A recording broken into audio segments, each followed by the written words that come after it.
Hey, I have to say that this effort to paint Tony Hsieh, the former Zappos CEO, passed away after a tragic fire, to paint him as a drug abuser or user, I think is really heinous. I only met Tony once through Eric Moore, um, and he tried to convince me to come to Las Vegas. I didn't. I was running sports business simulations. I was on my path. But the three of us had a fantastic and long conversation that could have went on even longer. But I never forgot that conversation. And of course, as I said before, he was growing in his influence on Las Vegas.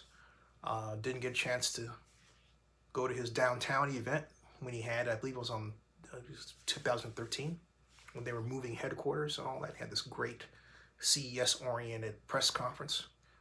Sadly missed it. But hey, you do what you have to do, right? But still,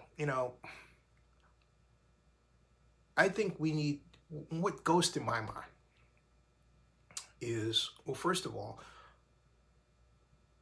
it seemed like a lot of his associations were with white tech types. And I'm wondering if he was over influenced by that, and maybe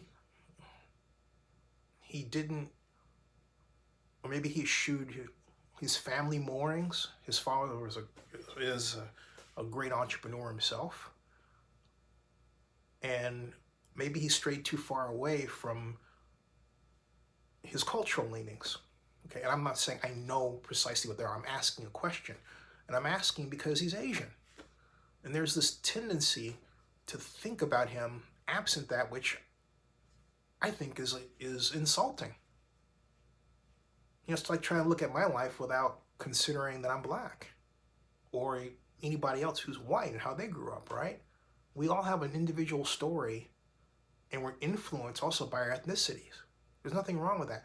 There's a fellow on Twitter, I'm not even going to bother to mention his name because his footprint is so small that I would only be exploding it, and it's not even necessary, and I would be coming off as nasty, and I don't want to do that. We already went through that, but he tweeted that he didn't know Tony Hsieh, but then he went on this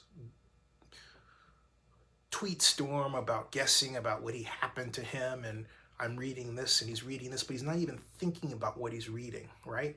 Or who it's coming from. So I said, hey, you should consider that he's Asian. He goes, well, that's got nothing to do with it. Of course it has something to do with it. But then he went a step further and called me ignorant and racist. So which I took his words, I simply copied them, pasted them into a new tweet, and sent them back at him with a wording saying, hey, basically you have that problem. And then I blocked him, okay? Because a person like that, they consider themselves intelligent, but then they don't want to talk about race. Oh, and then I happen to notice this person's a Trump supporter. Oh, brother. I mean, one of those Trump supporters. The ones that actually think Antifa is a real thing. That sort of stuff, okay? I'm going to be very blunt. Donald Trump's ascendancy to president has brought into focus people who, frankly speaking, didn't pay attention to government before. To them, government was boring, or they had some ideas about it, and they let their little ideas fester and sit there. But it wasn't until someone came along that reflected their prejudices, then they paid attention, okay? I'm glad they're paying attention, because now, under President Biden, they will learn to see how government is really supposed to work and how it gets us out of trouble. But I digress. I just think that, look, when you're talking about Tony, this is getting back to Tony Hsieh, talk about the great things that he's done. How he look, his search for happiness maybe was, I guess, because he wasn't happy. Why? Right? But in this introspection, I think we should be far more sensitive in how we paint him. And I think a lot of the people who have put stuff out there about him have been just the opposite, extremely insensitive. Like I said, I met the man once. He's a very persuasive talker. And built an empire. I don't know why he left. See, that's what goes to my mind is, why did he leave Las Vegas? Why did he go to Park City, right? I don't know. Maybe you do. I don't know. There are a lot of questions there. Someone said he locked himself in the closet. That doesn't make any sense at all.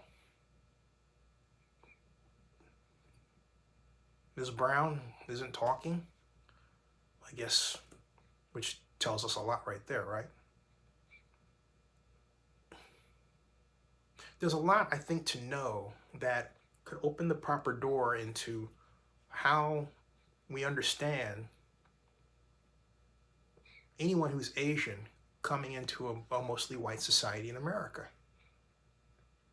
We talk a lot about folks who look like me, but what about folks who look like Tony? You know, I want to know. I want to learn. I'm just curious. All right, subscribe to Zennia62 and bookmark localnewsnow.com.